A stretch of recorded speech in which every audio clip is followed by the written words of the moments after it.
Hello, ladies and gentlemen. Welcome back to week one of the Helios division of FOF. Today, right now, we're gonna have In the Trees versus Coin Flip. Oh, I'm sorry. I'm sorry. There's a graphic error. While we wait for Chris to resolve that, this is a really nice time to have a caster swap. Not only am I joined by Civilock, but we are both champions of FOF. How does it feel to come back as a champion and not as a player? Pretty nice. It airs really nice up here. Really enjoying the view. I was a little worried that we might get 0-3'd in the finals, but thankfully we're able to come out on top. So I'm really glad that everything worked out for us. And all comments I made about UB will be we will ignore that, and we'll all pretend like that didn't happen because I was wrong on a lot of predictions. Had faith in BBZ, couldn't come through. UB's too good, but now that we're back into it, and we have in Gorilla Muffins who are being coached by the legendary Street Smurf from the Mythic League, and the Pentakill Timo who is not who doesn't have a coach available. How do you feel about these two teams from what we've seen so far? Yeah, it does really kind of feel like a blast from the past. Like my understanding is Grill Muffins does have some tournament pedigree here in FOF, and PTP also similarly had a pretty strong run in previous seasons. And Grill Muffins took some time off, and PTP having a bit of a rough season 3. So I'm kind of really interested actually to see both these teams play against each other. I think they both kind of have a lot at stake to hit the ground running, make a good impression in game 1. So I think this is going to be a pretty competitive match. I'm excited to see who comes out on top. Yeah, absolutely. My biggest thing is to see not only that Gorilla Muffins is returning, but that they've got a little bit more insight from a player who's been extremely good in our league so far. He was one of the star mid laners, and I think he can give the Captain Neko a lot of insight that could help her improve in some of the avenues that she was struggling with in last season. And I think Gorilla Muffins could definitely be a little bit of an underdog, since I know the expectation was that Pentakill Timo should be able to take this pretty easily. Yeah, I think if we just look at pure solo queue ranks alone, I think PTP does have a little bit of an edge. Pure Llama is Platinum 4, which is quite a standout within this lobby. I guess Bacon Pancakes is also Platinum 4, so it's sort of like, I think what this is really going to come down to is that map asymmetry, right? Who's able to play to their strong player the greatest degree and enable their carries to perform. So with that in mind, it'll be interesting to see how these drafts play out to play to those strengths. We take a look at Bacon Pancakes, kind of plays these split push bruiser champions. It's kind of his thing. Potentially a lot of room for him to snowball against a weaker laner. And then conversely, we see the strong player Pure Llama on DP. He's playing jungler for this roster, which is that his main role? It's a little hard to tell based on his ranked history. Yeah, I believe he did play jungle the last season that he was here. Pure Llama was definitely someone who's extremely fun to watch. Theocles returning in the bot lane. He was a really big standout performer for Gorilla Muffins and the wins that they managed to accrue. He also is a staff member, but we will not hold punches just because he can take away our jobs. Any laning issues, we will find them and we will tell him later. But at least mechanically, he played extremely well last time we saw him. So him returning is definitely a really big pickup for Gorilla Muffin. Yeah, absolutely. And if you are a viewer, you're in the chat, don't forget you have that clipping tool ready to go. You see something spicy, make sure to tee towards that one, save it for mom and dad. You can shame your friends, or you can record their hype beast montage play. Either way, depends on what kind of friend you are. But we should probably talk a little bit about the characters that are getting locked in, because I know I've had so much fun talking about the players. What do we have going on so far? Well, actually, before we get into that real quick, I want to make sure that since we did just talk about the clipping tool, that we make sure that you use that Logitech mouse that we know we all have, and maybe do some editing, make a little montage with Adobe Creative Cloud to put something really creative together and make this league as fantastic as it can be. All the fans can take that opportunity whenever they get a chance. But going right into the champions that we've seen selected, we see Gorilla Muffins going with a really heavy tank composition with Ezreal being able to peel for himself, and Pentakill Timo going for a little bit of an early aggression with the Kayn, Samira, and Alistar being locked in, and then the Anivia being that late game insurance for the mid lane.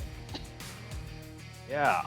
Uh, it's a little bit interesting. PTP is currently showing a really short range composition. Like Kane has to go in. Anivia has good range if she's kiting backwards, but not necessarily good range going forwards. Since the initial cast range on her Glacial Storm, not super long, Samira Alistar definitely short range.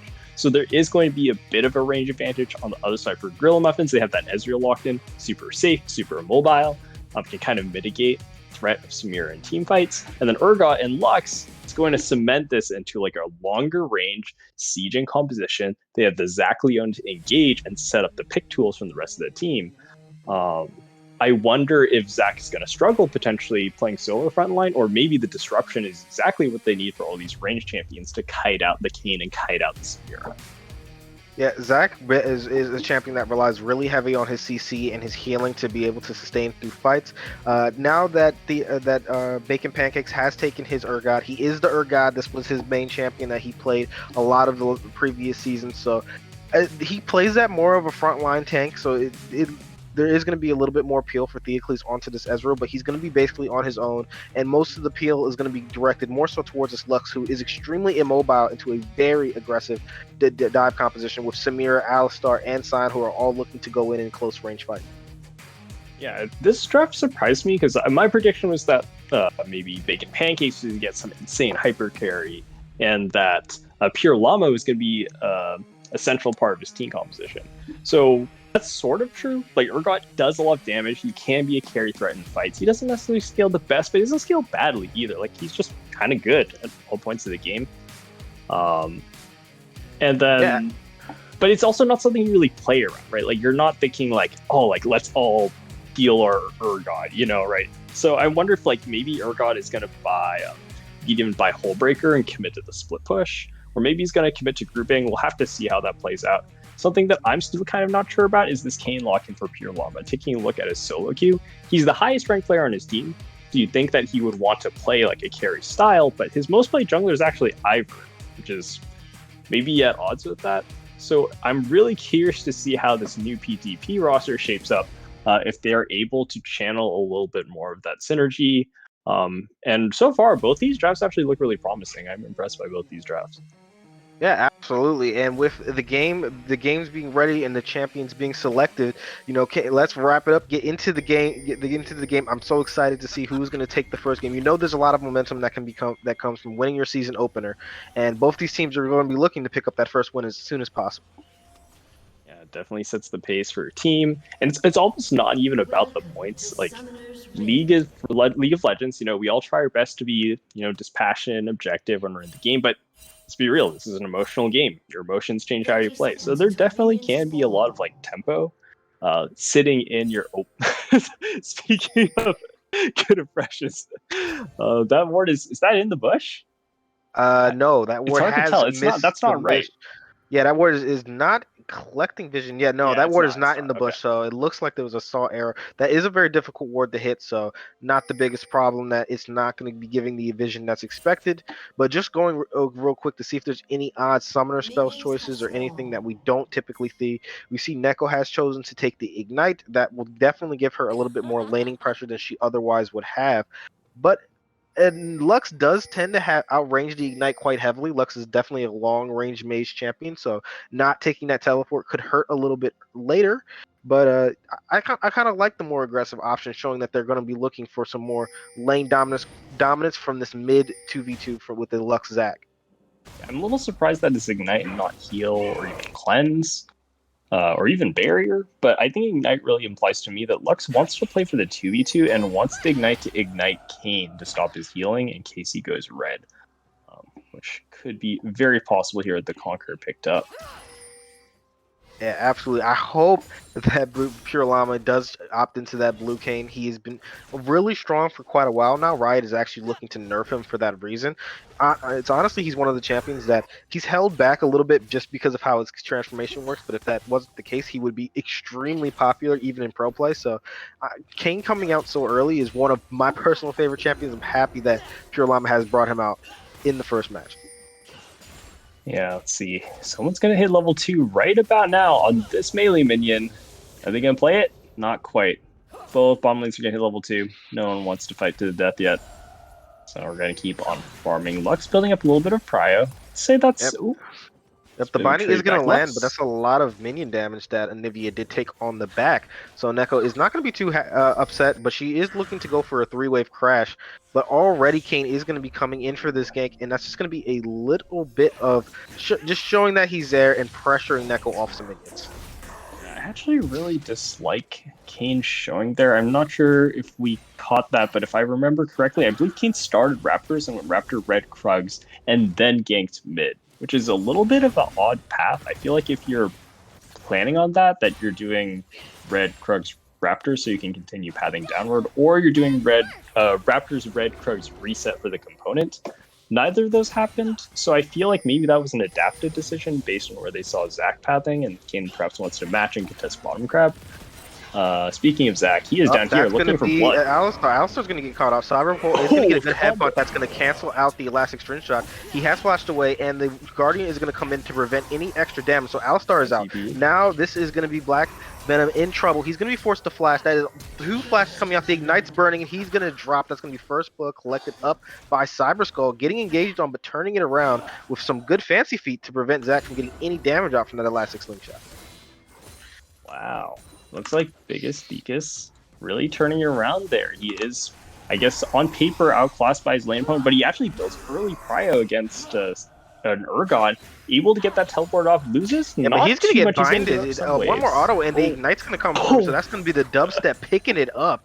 Neko is going to get a 2v1 kill in the mid lane. Looks like she's staying to try to collect up a little bit of this wave, even though she is low on mana and HP, but a binding could really turn it around. But yeah, that is a bad kill to get over to a mid lane that had been winning at that point.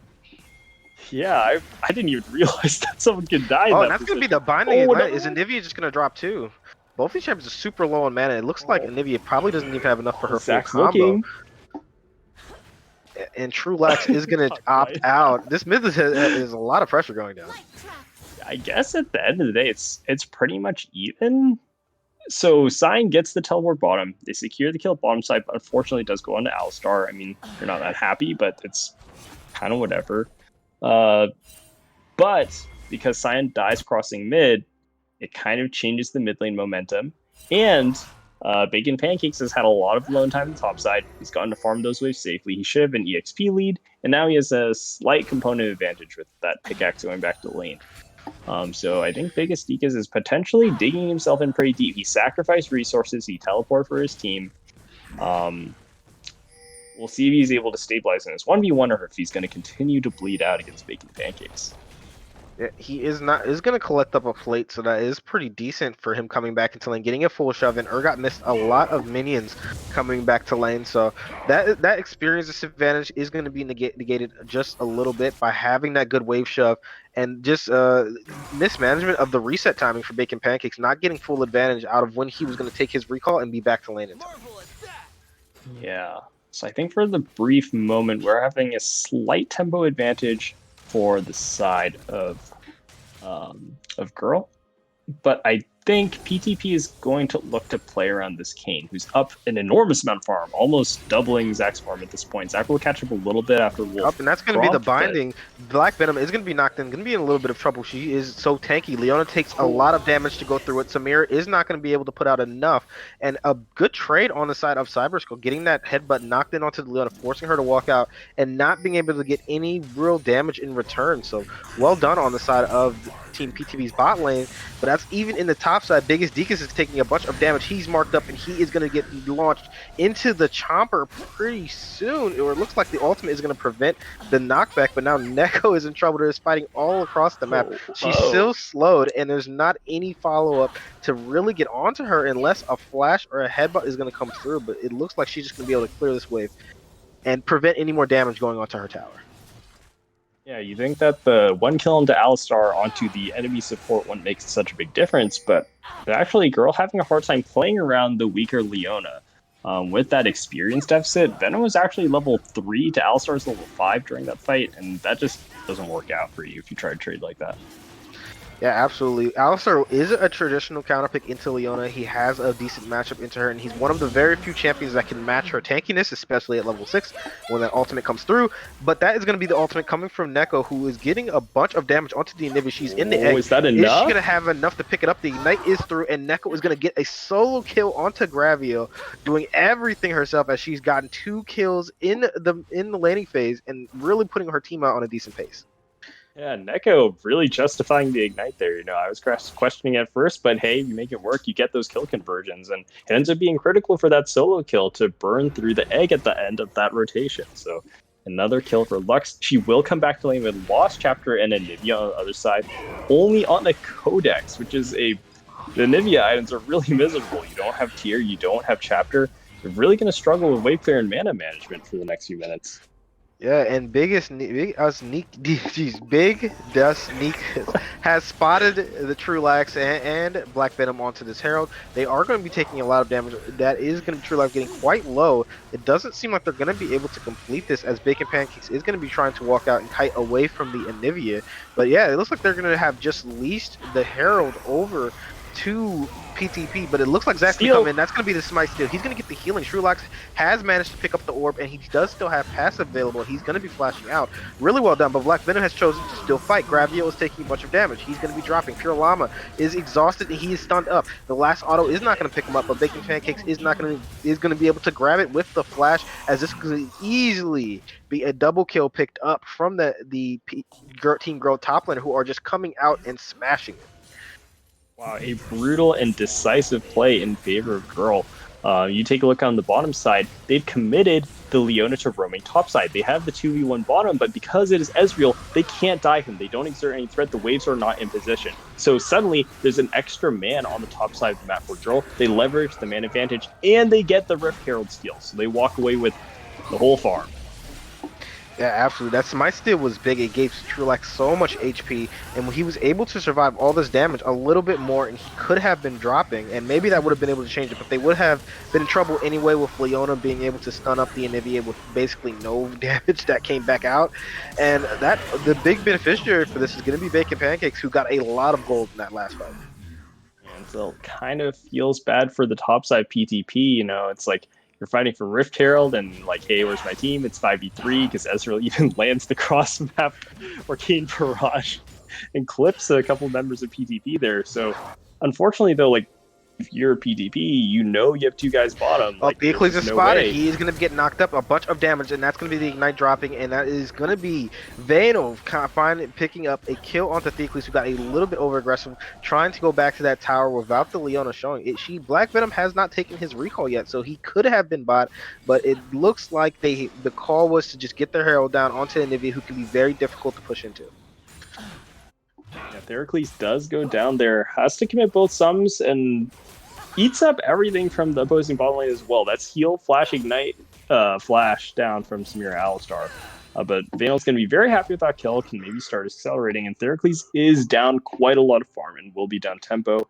Matters a lot for Ezreal, who's really looking to hit that Trinity spike, or Sunder, I guess, is perhaps the more common build, but hit that Mythic spike as early as possible with Manuminate. And getting set behind by this, he got denied waves, he got denied EXP. We'll send him back for a few minutes. It might not be too much of an issue because Anivia is having a hard time maintaining prio, so I'm not sure if PTB can really leverage the advantage they have right now. But for now, we're just going to continue trading farm on the map. Yeah, absolutely. I'm not sure if I'm correct on this. It looks like Neko had it. She had an Amtome in her inventory, and it looks like she realized that that wasn't going to build into anything that she wanted, so she did sell it to pick up those those sorcerer shoes. I was interested to see. I thought that maybe she was picking it up to go for the Everfrost, which would have been a weird option onto Lux, but I suppose it could be a lot of CC if you do hit the binding and then get the Everfrost snare on top of that. But instead, it's probably just going to be a more of a Ludens angle, as we typically see from Lux. And she's off to a really good start, so she will have the goal to pick up that very quickly, and Anivia won't be able to respond for quite a while. Yeah, Leandris is probably a good item against PTB's composition. Kane and Sion and Alistar are all going to be building health. Even Samira's shield bow is going to have some health on it. But yeah, Lux doesn't really apply to Leandri Burn that well, so Ludens is probably the more logical choice.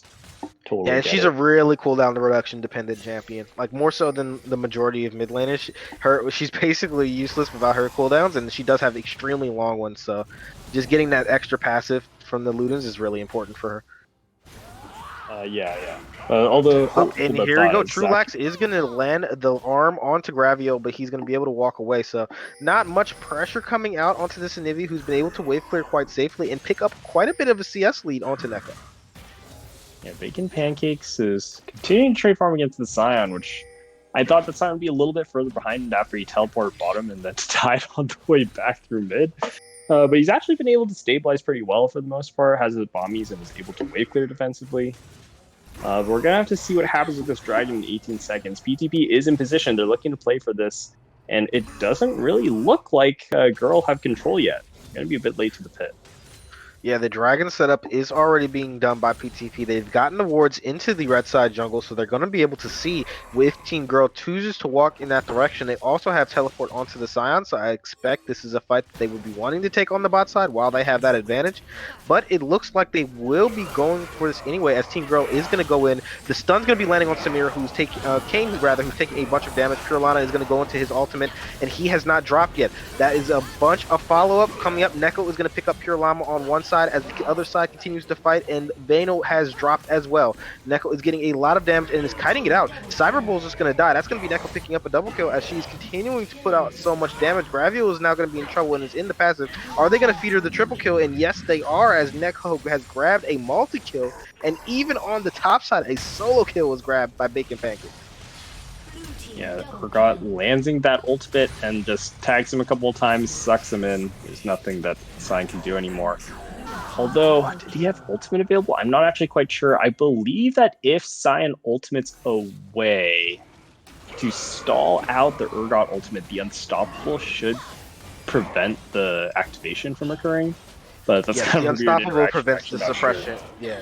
It's very weird. The Unstoppable prevents the suppression that drags you back in. It's really weird timing because it doesn't always work, but we did see it happen at the beginning of the map. But I don't know why that's still in the game. I don't think that's an intended interaction for how Urgot Ultimate's supposed to interact with that champion. Yeah, I mean, like, it would be hard to do just because the cast animation is... Well, I guess if you're ulting in reaction to getting hit, so you see the projectile. So yeah, you could ult away and I think still stall it out if you run the full distance, because I believe Urgot Ultimate only lasts for 4 seconds after it lands.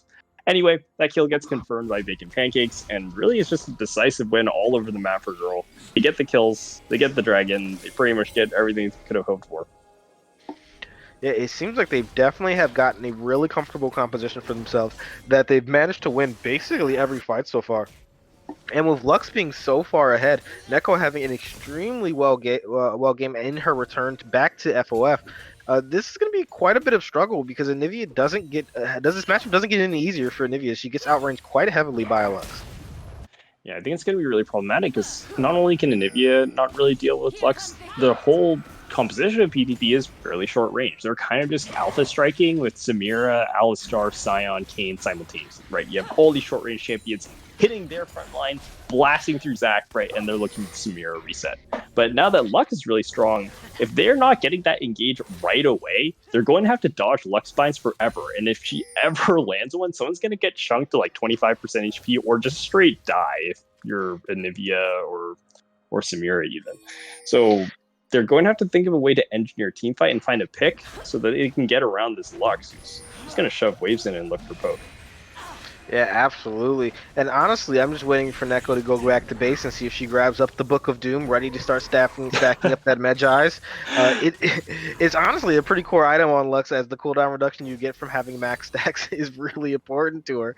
So that's basically it. But look at how much damage that E just took off of Anivia. She is not having a good time in this lane. You know, one thing that PTP does have going for them, we'll keep this in mind, is that the gold lead is actually pretty small. It's only within the range of like 1 and 2,000 gold. And that means that, sure, GURL has tempo, they have all these kills, but they haven't been able to convert into tower gold yet. They might get mid tower shortly, but there is still a lot of shutdown gold waiting to be collected. If PTP can find the pick on Lux or get a kill onto Urgot, that's a lot of gold that's going to swing back to their side, and they can definitely still turn this one around.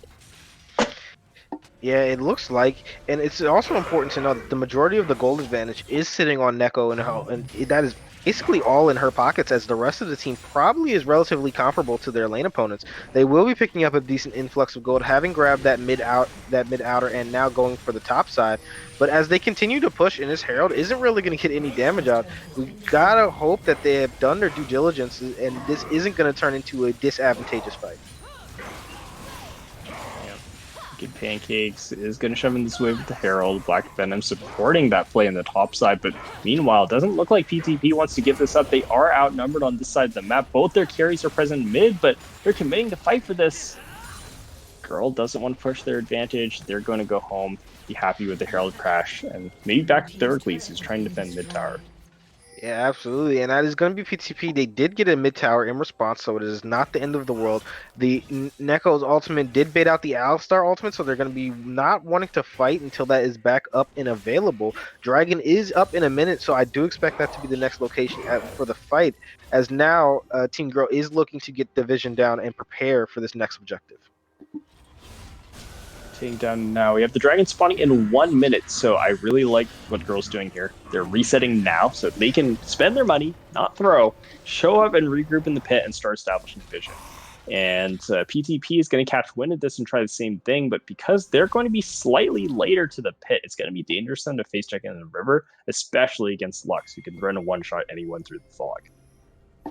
Yeah, absolutely. That is a lot of damage, a lot of AP and CDR. So Lux is in a pretty strong spot right now. Unfortunately, she hasn't grabbed up the Magi's as I would have hoped. My prayers have not been answered, but she will maybe be able to collect some souls in another way, as that ultimate is probably sitting at about 800 to 900 damage if it lands onto a target, and that is enough to obliterate the Anivia or Samira. So they're going to need to position quite well for this next fight. One thing that does concern me is that we're pretty short on control wards on both sides, actually. I'm not sure why Zach is walking out of the base with a refill pod in his inventory and not a control ward right before Dragon. But, it's the way the cards crumble or fold. The cookies crumble, the cards fold. Is that how it goes? I mean, yeah. I'm getting my analogies messed up. Anyway, so we're fighting for control of the Dragon Pit. And PTP, they're controlling the choke, but they're getting zoned out here. This is really dangerous. Yep, and now they're going to be taking a straight-up fight through a corridor, so this is kind of scary for how they're going to need to look up. Cyber Skull is going to be needing to find a big engage as he's knocked away the Lux, and now the Pulverize is not going to land on too many. The ultimate is going to be big. Samira has taken a bunch of damage on the backside, but Pure Llama and Black Venom are both low. Urgot is going to drop a bunch of damage as this team fight has been well navigated on the side of PTV as they've gotten the kills, and now it is just the carries alive. The Smite is going to come through, but Neko's going to walk into the stun, and that is going to mean she's going to be dropping, giving me a big shutdown over that is just collected up by Anivia, and just like that, all the gold advantage that was there is completely gone. Helios is trying to run for his life, and the flashes are coming out, but they're not going to be able to collect him up. But yeah, that is a disastrous fight from the side of Team GURL, not being able to properly layer their CC or get most of their damage out properly. Yeah, it was looking so good for GURL up to that moment, but with just those 2 kills, that's massive shutdowns going back to the side of PTB. And just like that, we're back to even gold and a Dragon advantage for PTB. They're going to be super happy with that. I think really the name of that fight, there are 2 critical moments. GURL eventually gave control of the choke point to PTP. They said, we're going to let you come out into the Dragon Pit and we'll fight you out in the open. Perhaps thinking that they were ahead enough that they could win, but if they had just controlled the choke point, there's no one who can actually walk through the full Lux combo and live. So I'm pretty sure GURL didn't need to let that happen. PTP, on the other hand, Anivia gets an incredible Glacial Storm right inside the Dragon Pit, and when GURL decide to turn, they all just tank in the Anivia ultimate and get shredded. So Anivia finally able to activate and come online and turn around that fight in a big way. Yeah, absolutely. The team fight focus was considerably disjointed on that and not being able to find the targets. And all the damage that they do have available, as Let's Do Vano is going to be getting stunned up. The Blade Whirl is down, so there's nothing further to prevent her from taking any more damage as Samir is going to be dashing out. And now they're going to be turning on to Theocles, who still has a bunch of damage. But Neko is here. The binding is not going to land, but the slow is going to be dodged. Good feat by the side of Let's Do Vano. And Neko is now going to be getting caught out. She's going to be getting stunned up as soon as possible, as Bravio has collected up another kill. It is on a rampage, and this is just becoming a big mismatch of a huge fight, as Trulax is going to be getting knocked up and taking a bunch of damage. He's going to be forced to use the elastic slingshot away, but he is burning and burning, and he is going to be dropping. And now this is GURL kind of falling apart, as they've already lost 2 people, 3 left alive, and they're huddled around this tower trying to defend it. But this tower is 1 hit from dead, and Bacon Pancakes is going to be in trouble, as he's not really going to have much avenues of escape. Pure Llama is going to get big board drinker heal, huge knockup, finding everybody, and he's going to be healing back to half HP. Is now everyone's going to be dropping, with Samir getting into the backline, picking up a double kill. I'm not sure exactly how the interaction works, but it looked like Kane dipped below the health activation threshold for Urgot ultimate, got tugged in, and then it was either canceled or Kane healed. I'm not sure exactly what happened, but the fact that Urgot did not get his ultimate reset kill to get the fear activation totally ruins that for GURL, and they lose any chance of turning that. I really wish that Bacon Pancakes had stayed topside. He would almost killed the tier 2 top tower, and that would have been so much gold for him to carry with. But instead, choosing to teleport into what is already a difficult fight, opts into the 3v5 to try and hold a low HP tower. And, you know, we're 11-11, 3,000 gold in favor of PTP. This is the ball's in their court. This is their game to play. Yeah, absolutely. And this is a perfect example of gold responsibility and how you need to use advantages when they come into your hands. Neko hasn't been able to find the damage since laning phase and really be able to push her advantage any further than what it has already been. And now, back into the game, Bravio has found himself, and he has collected up a bunch of gold with getting multiple shutdown. He's the one sitting down with probably probably the better items for him at this point into the match, and both these mid laners are going to need to be vital if they're going to make sure their team is going to come back into this game on one side or win the game on the other side of PTP. Yeah, small interaction update. Looking through the chat, and I see my teammate commenting. It looks like Kane was able to input buffer his ultimate through the suppression activation, and the way it linked up, Kane popped into someone before he got tugged and ended up being safe. So a bit of an unusual interaction, but I guess that makes sense. Yeah, Urgot Ultimate is full of weird interactions, and some, maybe you could say bugs, as Bacon Pancakes is just going to be clearing a ward, but he's no assistance, and this is a lot of damage he's taking. But the ultimate is going to go wide, and that's Neko. Neko isn't going to find anything, as Let's Go Vano has collected up his 5th kill of the match, and now Pure Llama is searching for Neko. He's not going to go too far, as he doesn't want to get CC'd up away from his team, but that is another pick collected up by PTP. Yeah, I mean, we're kind of just seeing both these teams figuring out how to play their win conditions. You know, GURL was finding a lot of success when they were kiting back, playing the choke points, looking for picks with Lux, leveraging the wave clear, and kind of just using that wave advantage or range advantage to play keep away. You know, you push the waves, you poke, you don't let them in the pit unless they ask for permission, and sometimes you just don't give them permission. And on the other side, right, like PTP was struggling early on when they were getting kited, but then when the game started to become chaotic, things started to fall apart. Their kind of short range Alpha Strike composition where they just send all their dudes in, like, looks a lot better now. So we'll see if GURL can stay calm, stay collected, and play the comp that they This is a bunch of damage, and that is going to be the ultimate going wild. Neko isn't going to be able to find it. Trulax is launching up that elastic slingshot, and the dragon is jacked by the side of Neko, getting that a bunch of damage, and that also was, I believe, the Luden's proc that hit the dragon at the same time, collecting it up and getting a nice little steal for the side of Team GURL.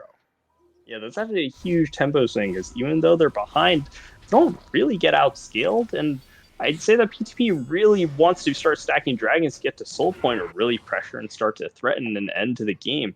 But that extra dragon is going to give GURL a lot more time to scale. They're going to get items onto Lux and Ezreal, who are not necessarily inherently really well scaling, but the fact that both of them together outrange the entire comp of PTP, if Ezreal Lux are strong, one Lux buy-in will end someone's life, because you're gonna eat the entire Lux combo and the entire Ezreal combo from a million miles away. You'll be really sad. Yeah, they absolutely. If a binding lands, that can easily just be the banana of doom and the final spark to that will put someone into the ground.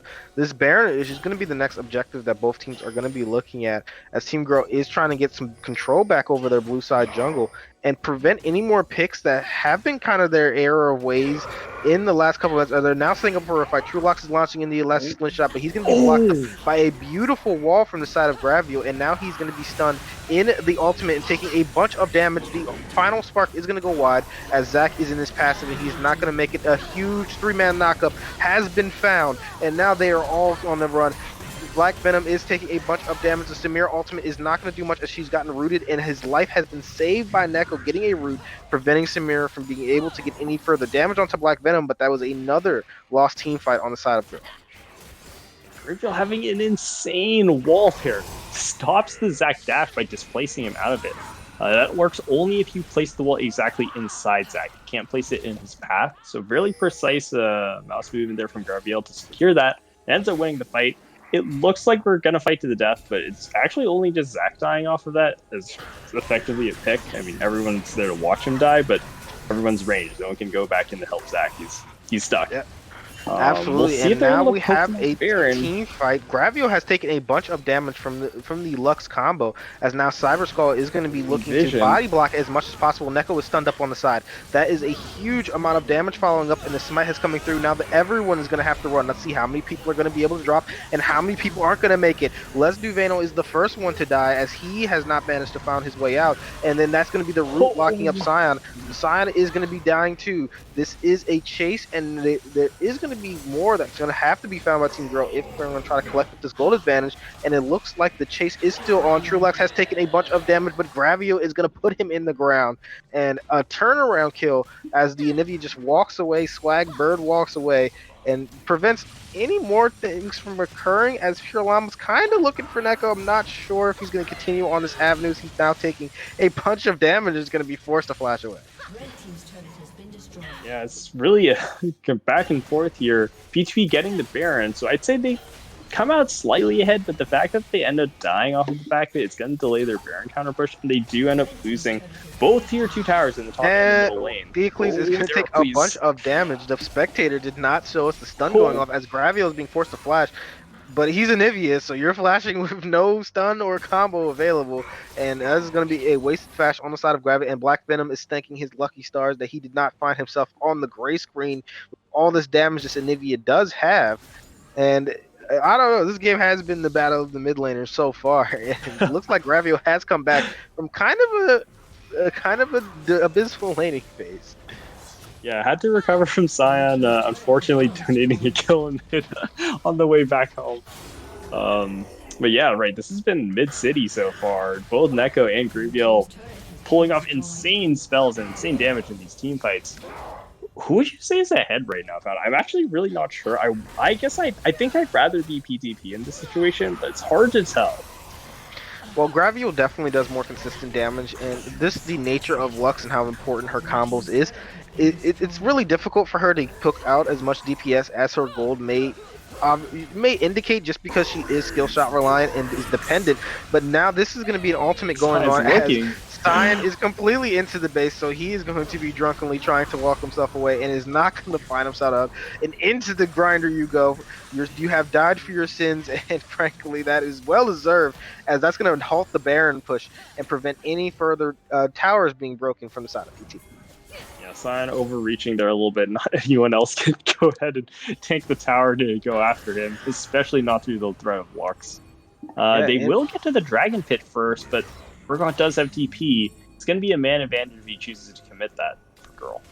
Yeah, this is Team Girl's advantage. They should look to fight as soon as possible. 15 seconds on the Sion with no teleport available. This is going to be their chance. This is a 4v5, and the stun is landed. Pure Llama is going to be taking up a bit of damage, but Black Venom is going to be dying on the side. Leona has made it out by the skin of his teeth, and Bacon Pancakes is completely in the back line by himself with a big elastic slingshot for Truelox, as he is now coming up as Chain is just 1v5 on the back line, preventing anything from happening. Gravio is now going to be having Theocles has gotten dashed on by the side of Less Duvanable. The heal has come out. The Blade Whirl is also here, but with that being down, Theocles has a shot at taking this fight. He does have the Ring of Death on Ezreal, but he's not going to choose to go in, as Gravio has chosen to teleport into this top side. But you're here by yourself, mate, and Lux can clear the wave quite easily with her ultimate that's basically on a 2-second cooldown. And with the stun not landing, this could be Gravio in a little bit of trouble with Theocles kind of slowly meandering over there. Yeah, I'm not really sure what Graviel is trying to get there, except the wave. Like, yeah, you got those kills, you got the pick, but no one else is with you. But they're trying to get a lot more here than they probably can. They should just be happy back out. You got that third dragon, you're threatening Soul Point, and you're up gold. So all of a sudden, the ball's back in PTP's court. I'm not really sure what's going on this game, but this one is exciting. And don't count GURL out yet, because I think they still have a slight scaling advantage. Ocean Soul will be tough for them, but if they can get Lux and Ezreal to the point where they start one-shotting carries, it can still turn around here with a pick. Yeah, absolutely. Both teams are kind of on a nice edge as we see what happens with high CDR Lux. Her ultimate may legitimately be on a 30-second cooldown, as Cyan is going to be walking away. He's been getting in a little bit of trouble playing extremely aggressively on these side waves, trying to get the waves in and getting a point of pressure for PTB. That's kind of been slowing down their ability to close out and giving Team GURL a lot of time to scale. Something interesting here that noticing in itemization is that both mid laners are actually opting in for healing reduction, which surprised me a little bit, especially Anivia. I don't see a ton of healing on the side of GURL, but I think they're just valuing the cut on lifesteal from maybe Ezreal. Yeah, I'm not really sure why Anivia is the complete Emerald Nomicon. I think in a lot of situations you can just sit on the orb if you really need it, but it seems unnecessary here. Yeah, and I know we I should have be fight thanking our breaking out. lucky stars that LS is not into this game. Pure Llama is going to be dashing in. A beautiful light binding has locked up Kane, and now he is going to be into the ultimate room, Bacon Pancakes, finding a bunch of damage, but the Pure Llama is still going to be in trouble even when he comes out. The big knockup from Cyberpunk is there, but he's knocked his team directly into Let's Duvano, who's going to be forced to flash out, and now the chase is on. A Lax Extinct Shot is there. The arm has not lashed onto Let's Duvano, as he's going to be walking away on basically a pinch of HP. But yeah, that's just a kill giving over to Team GURL for basically nothing, as Anivia is going to be the split pusher, sitting on the back line trying to collect up this last tower, which AP champions do quite well because of how the Yeah, changes she were might just made. get away with it. I don't think Urgot can chase through crowd control. Yeah, And I think Gravebill will be able to walk out of that one. But but meanwhile, the now top there side is of the a map, Baron on the other side. And Pure Llama is still alive, so this is going to be a 50-50. Now, the fight is going to be occurring quite soon, as Les Duvano is walking around, pressuring the side, as Cyan has landed the ultimate. The stun has landed on Theocles. He's taking a bunch of damage, and the Ezreal is going to be dropping. Trulax is going to get a big stun, finding the heals and the damage. That is going to be Kane still surviving on the skin of his teeth, but the Ignite is going to be preventing any further healing, as that is going to be Kane still dropping to the Ignite, as the dubstep has collected it. And now all of these champions, Trulax, Black Venom, and Neko, are going to try to kill a Scion with auto attacks and no mana on the Lux. And that is not going to be he enough, as lived. they are going to find out, and Scion's going to just walk it out, being way too tanky. Wow, we just came to a slugfest here, found. So I guess Anivia's pushing bottom, and I think PTP is a little bit too bold and maybe inspired too much by their previous 4v5 in the Dragon Fan. They're like, yeah, we can take another 4v5. Unfortunately, this time math prevails. The 5 players do win that fight, and they send Urgot back on the match against Anivia. I thought for sure that GURL would be able to secure the Baron off of that, but in a really close fight, Biggest Deacon just has too much health. Manages to just limp away from that after Cyborg is there to escort him to safety. I'm just going to reset, and I guess this next Dragon fight is going to be a big deal. If PTB gets this and they get Ocean Soul, I think it's going to be really challenging for GURL to come back. I don't think they'll have the damage to cut through Cyan and Kane anymore. Yeah, Kane has already been able to find a lot of healing, and you see how difficult it has been for Pure Llama to die in any of these fights, as it's taking so much damage to be able to pick him up. The sustained damage is not very high, with a Lux and Ezreal being your main damage sources. It's mostly reliant on the burst, and if that first shot in the cannon doesn't go off, it hasn't been enough to collect up the rest of the bodies on the side of Team PTB. Yeah, definitely not. And we're going to see Pure Llama Up over the wall, and Biggest Deke is in kind of an awkward position here. He's Yeah, he's taking 1v3. up a bunch of damage, getting constantly stunned as the Ezreal is going to finally pick him up. Neko is going to be grabbing the kill. Black Venom is going to be in trouble as he's walked a little bit too far and the knockup has landed. So that is not going to be but a big amount of damage coming out over the top on the Lux for Vinning as Graviel is forced to flash out. And now this team fight is not going into PTP's advantages. Everyone is being found and Anivia can't really set up. She's getting hit by way too much CC. And with it all, her dropping into the passive, your level 17 Anivia is dead, and that is the dragon being collected as Team GURL has won their first fight and appearing in 20 minutes. And fighting through the corridors is a winning strategy for the side of Team GURL rather. Yeah, I guess I feel like we're kind of seeing the same fight happen over and over again. Although someone needs to go back. Okay, Neko's back for this wave, but we're kind of seeing the same sort of fights happen over and over again. It's just the geometry and the terrain mattering so much. And if one team funnels into the Lux combo and gets obliterated, they lose. If the other team tries to funnel through Anivia Glacial Storm, they'll lose. So, in a way, I think we're kind of seeing this battle where whoever starts to fight ends up placing themselves in a really awkward position for the team to follow up. Yep, and here's the 50-50 smite fight, and neither jungler is going to grab it as the Ezreal is going to be the one who's walking away with it. But either or, Team GURL collecting up a Baron, getting themselves back into an even gold state. Now, see how much they're going to be able to achieve. They're going to need to break an inhib tower at the very least to get themselves back into control. We're getting some absolute bangers for Game 1 of FOF this season. We had our first match of the day, which was super exciting, a lot of back and forth, and now we have GURL versus PTP. I still don't know who I think is ahead here, honestly. Like, I keep thinking that GURL outscales, but now I don't really know anymore. Yeah, absolutely. Unfortunately, we are not paid enough to know who is going to be taking the advantages. The goal is close, but honestly, it's been going quite back and forth. Both teams have demonstrated the ability to win team fights and lose them just as fast, as Bacon Pancakes is going to be getting stunned up and taking a bunch of damage. It does not look like he's going to be able to make it out. Too many knockups. The bounce house is there, and the Grave has found him. If a shutdown being collected up by Let's Do Vanal, as now Theocles is going to be looking for a little bit of poke on the back end that he's not going to find.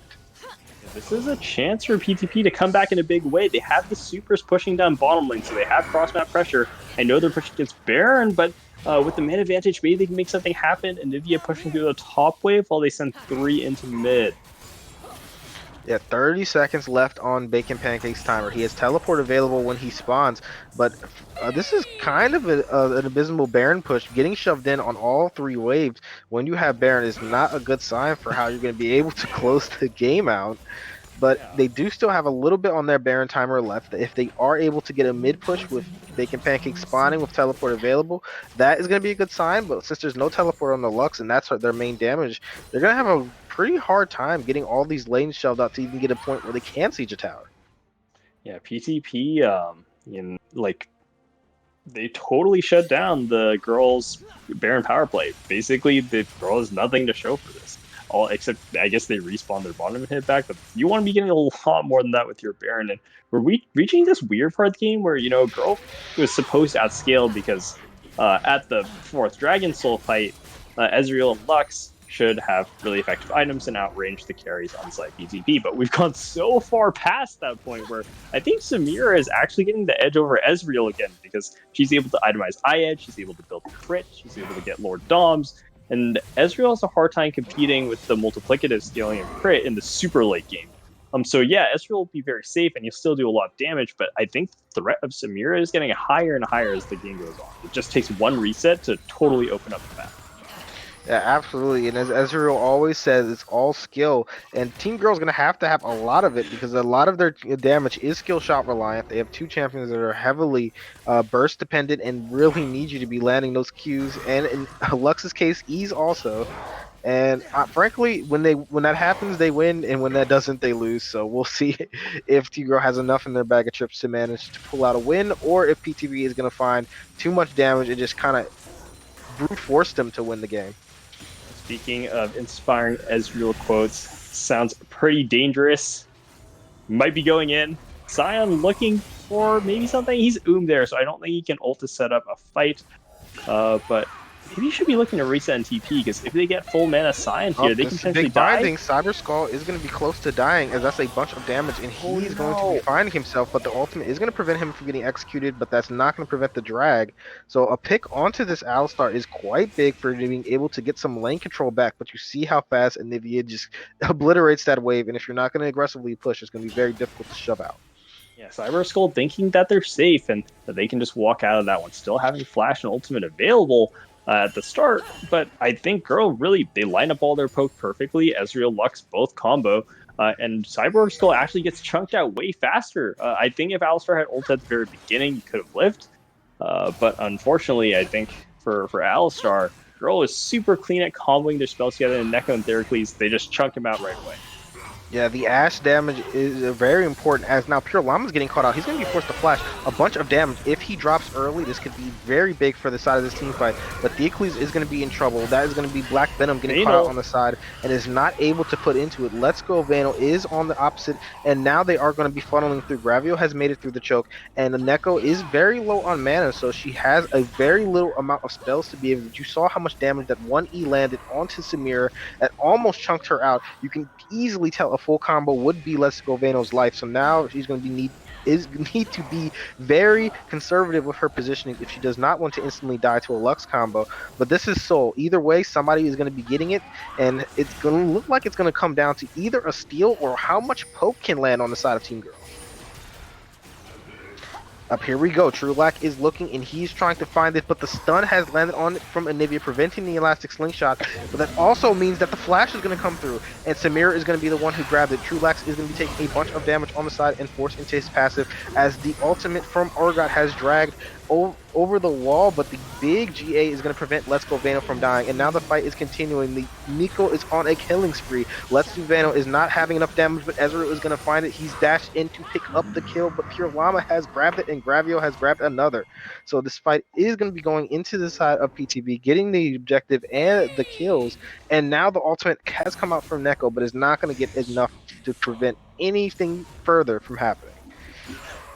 I honestly found I kind of feel like I'm watching Pacific Rim or something. Like it's just these two. One, I don't know, like GURL's a giant like monster, and PTP's a giant robot. I don't know who's the robot, who's the monster in this allegory, but they're just walking the slugfest and hitting each other over the head with school buses. Like finally, PTP walks away with the Ocean Soul that we've been fighting over at Soul Point for like 3 dragons now. And it looks like they're going to convert that into Baron. So I think this is enough for PTP to just take all 3 inhibitors and win the game, surely. But are we going to see Elder Dragon this game found? I don't know.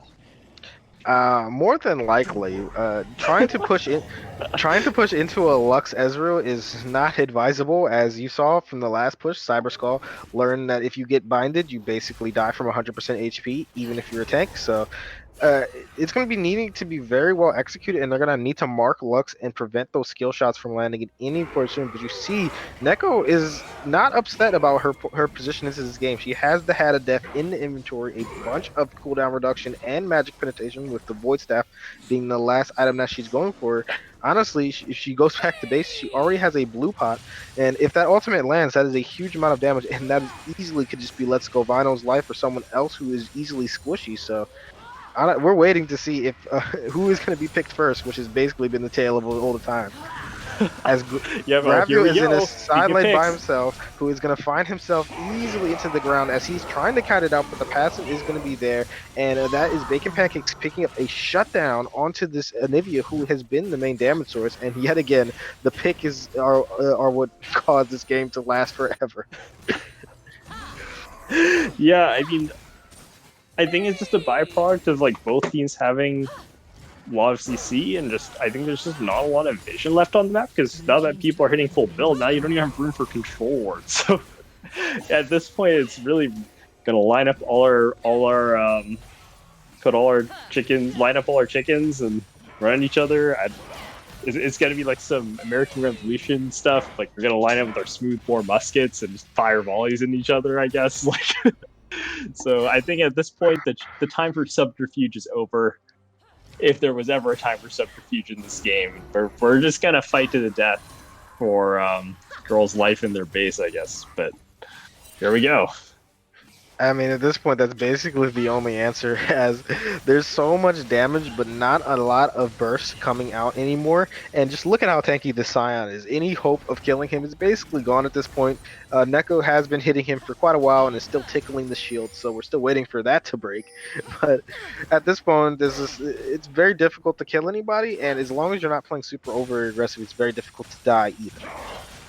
Yeah, we're seeing the power of Ocean Soul, but PTP also not willing to pull the trigger. So we're just playing this really slow game. They're happy to play the 1D1. I like the adaptation they've done. Graviel this time going mid, and they're putting Kane to manage the bottom wave. I like that a lot better. Samira and Ivia can play off each other, and that's a lot safer. I know it's tempting when you have teleport into the mid lane to go split push, but it shouldn't always be you. Yeah, absolutely. And with the stun landing and forcing out the Leona flash, that is a vital engage tool that is no longer there. Bacon Pancakes is going to be getting caught out. A lot of damage is not going to be coming out just yet. Pure Llama is going to find the knockout, and the bounce house is there, but they've all grouped into the final spark. But it's not going to get as much value as Neko probably was hoping for. As you can see, how much tankiness and damage is being collected up as Bacon Pancakes and Team Black Venom are going to be going very, very low. The tanks are out. Both sides, it is just the carries up and available now as Theocles and Neko try to do everything they can to prevent the game from being over. But with the Lux wave clear and her ability to still threaten kills, I don't even know if this is going to be the game, as Theocles is doing a good job. Bravio taking a bunch of tower shots and is just going to drop. And the 46-minute escapades is still going. I mean, honestly, like, yeah, I don't know. I thought surely that would be enough to end the game, but at this point, I think GURL is trapped. They can't escape from the triple hit and the double super minion waves. So I think PTP will be able to regroup one more time and get Elder Dragon and win the game. But you did really see the power of Ocean Dragon in that fight. They took a fight on kind of unfavorable terms. Graviel is actually able to walk all the way bottom and is out of position clearing the minions, but everyone is healing so much that Graviel is trying to clear the bottom wave, then walk all the way back top through the base, and then still show up in time for the fight. So just kind of the hilarity that ensues from Dragon Soul. But, here we go. We're at 7. This is dragon number 8. We got 7 regular dragons, the highest you can get. And now we're on the Elder Dragon. Yep, and at the very least, that is a lot of minions that are going to be funneling. All 3 inhibitors are down, so they aren't really going to be in a position to fight. As now you see Trulax is going to be getting stunned up and really doing a fantastic job on the side of PTB, preventing him from even getting close to the pit. As now, Neko is going to be in trouble. If she dies, this could easily be the game. This is a lot of damage, and the Lux is going to be dropping as they just shut down going through, and the Elder Drake is just going to be picking up a fantastic job from the side of PTB, preventing Team GURL from even getting close to the pit. The Flash is coming through. Black Venom's in trouble. He's taking a bunch of damage, and he's going to find himself into the ground. Now, everybody is going to be joining him, as so much damage has coming out from this Anivia, who is getting suppressed and sucked in, but the passive will prevent her from really seeing the gray screen anytime soon, as Theocles is going to be the last survivor, trying to do his best to prevent the game from being over, but this is easily going to be the game, as in 48 minutes, PTB has collected up a hard-fought win versus Team GURL. PTP, they come out on top after a 48-minute slugfest. We have 59, almost 60 kills on the board. Every structure in GURL's base has been destroyed. Congratulations to PTP for taking this match, and they're going to walk away 1-0 to start off their tournament this season. I think there were a lot of things these teams can still work on, but overall, I think we saw a lot of power in mid lane. It was really exciting to watch this mid lane 1v1. There's a ton of power switching back and forth coming out of both sides. So overall, a really exciting match. It'll be game 4 is going to be a funky one tonight, because those are big shoes to fill after the games we've seen so far. Yeah, and frankly, after such a long game and a 48-minute slugfest with both teams going back and forth, we do not want to delay you guys any longer. Let's hop right into the break with the final match of day 1 of the Helios division of FOF. We're returning for season 4, and we're so glad to be back. Don't touch that browser, because we will be right back in just a moment.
I'ma have to bust it.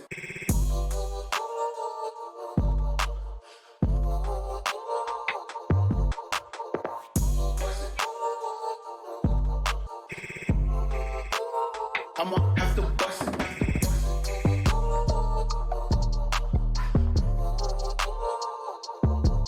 Bust it.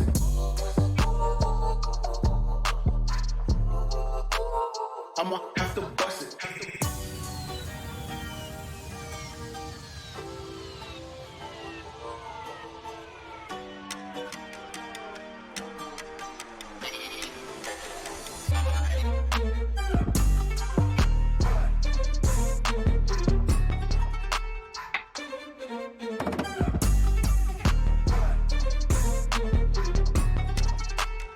I'ma have to bust it.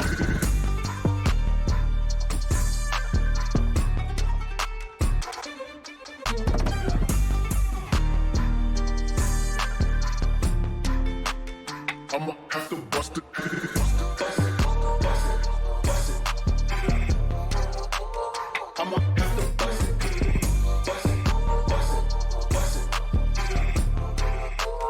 I'ma have to bust it.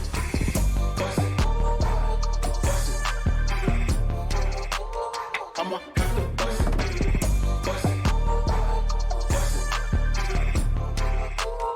I'ma have to bust it.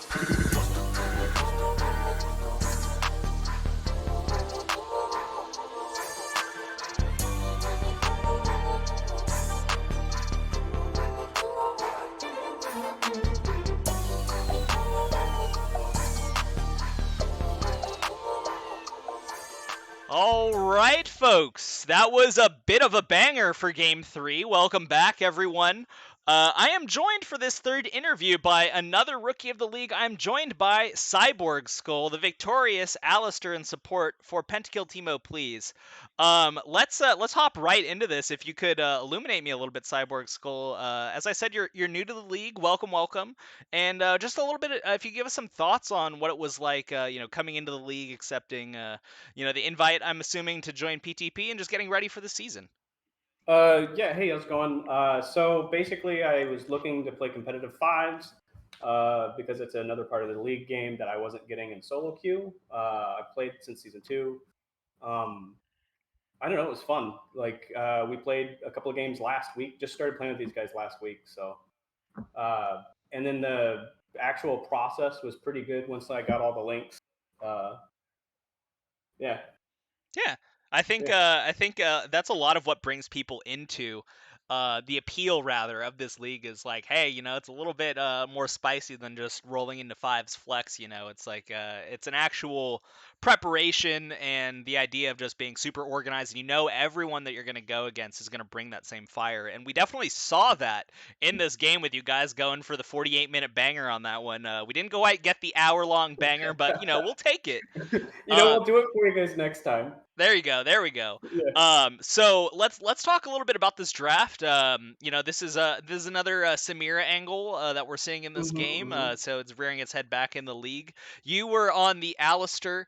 Talk to me a little bit about what you folks put together in this draft and what you were thinking going into this game against what they had. Okay, so our idea was basically, I went and looked at all the champs that these people played in their ranked games and their history or whatever, and noticed that most of them only played a few champions. So essentially, we went through and was like, okay, Malzahar is pretty much we have to ban that because it's the only positive win rate mid lane champion that the person plays. Ban Tristana because we didn't think that Theracles was playing. We thought that I can't remember what the guy's name is right now. Right, Was playing. they have a few subs on this team for those who are unaware. Right. And then the other, I can't even remember what we banned. Banned Zen Zhao because their jungler was same kind of thought, is that this is their comfort champions. We want to get them off of them so that it makes our game just a little bit easier. Obviously that didn't work out because their 80 carry wasn't the 80 carry we thought it was, but yeah, that was the thought, is that We've got 2 damage dealers, consistent damage dealer, and 2 fucking big old beefcakes standing in the front. And when I remember to ult, anyways, and then went off of that. Right on. Nice. Yeah. You just Yeah. you got the button pressing comp. You guys just go in, press the buttons, be big. I like it. Yep. And I will tip my hat a little bit to my personal bias. Treelax21 is my best friend. Shouts out to young Clayton out there who did excellent. I felt keeping his team in this game, contesting those objectives. But yeah, taking away his Xin Zhao, but leaving him the Zac was a bold strategy, Cotton, but it seemed to pay off in this. So shouts out to your team PTP for this big first win on your first game of the season. Let's talk a little bit. If you could just give me some just short general thoughts on just how the game played out from your perspective. So we knew that the game was going to be slow. It's not going to call them do nothing lanes, but a bunch of do nothing lanes. Anivia and Lux, basically Lux pushes a little harder. Ezreal we can't kill unless he messes up, which he played pretty well. And then top lane's just a slugfest until jungle shows up. So we're gonna play for neutral objectives, crabs, dragons, barons, all that kind of good nonsense, and then just get what we can where we can and finish it out. I mean, obviously we played it really slow there at the end. We didn't think that we had a loss if we didn't throw. Yeah, I think towards the end of that game, honestly, I think you both had the same idea. It's like we have this. If we just don't throw, we can make it work. So yeah, I think that was a really interesting game, back and forth on both sides, and it was quite a banger for us on our first game. Thanks again to you, Cyborg Skull, rather, for joining us for this interview, and congrats to PTP. Before we step away to break, any final thoughts, any shouts out, or any banter you want to get out while you're on broadcast? Yeah, something about rainbow circle in the jungle. I don't know what that means, but I got told to say something like that. So Damn. uh, There you go. Dropping the flame day one. We respect it. So, folks, with that note, thanks again to PTP and to Cyborg Skull. Big wins for them on day one. And we will be back very shortly with our final game of the day. So don't go anywhere. You're not going to want to miss this one. We'll be back for our final game of the day for our first day of Helios League for Friend or Foe Series number 4. And I'll be back for your next interview. But until then, we're going to take a short break.